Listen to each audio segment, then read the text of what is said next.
Here's how to build a survival kit for only $20. This helpful presentation is easy on the wallet and on the watch. Now, let's see what awaits the discount prepper. The dollar deals. There's one in every town and odds are we're all familiar. So, why not make the most of the least expensive way to build up some gear? There's a lot of merchandise available, all for $1. But, is it all useful? No. The trick is to pick out just what you need. Grab a card and shop along. We'll cover a few of the chosen items. If it's dark, then you'll probably want some artificial way to see what you're doing, whatever that might be. Here, they have a wide variety of options, each for only $1, some better than others.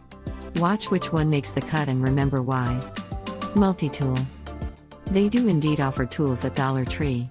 Yes, you get what you pay for. Do not expect any of these to last under regular heavy usage. But, in a pinch, they might be just what you need. You'll see that we're confronted with options galore, again, some better than others. A blade. Again, in the cutlery department, DS has plenty to offer. You'll need to pick the one, or two, that you think will best suit your needs. In this case, it's a 7-inch kitchen knife. While it may or may not last, for a while it will offer many cutting-edge benefits: food prep, line slicing, skinning, and even defense. Note that this one does not come with a sheath, unless you leave it, temporarily, in the package. Cordage. It's not a real paracord roll, but it will have to do for the price.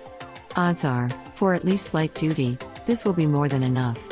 For $1, you get 25 feet of line, and you get a choice of colors. The haul. Add it up. Here we have medicine, duct tape, a pan, foil wrap, a very flimsy makeshift tarp, and there's even room, maybe money, left for Mand at MS, with peanuts. Here's a look at the full kit. And if you want to see the full video, you know what to do. Visit freedomprepper.com.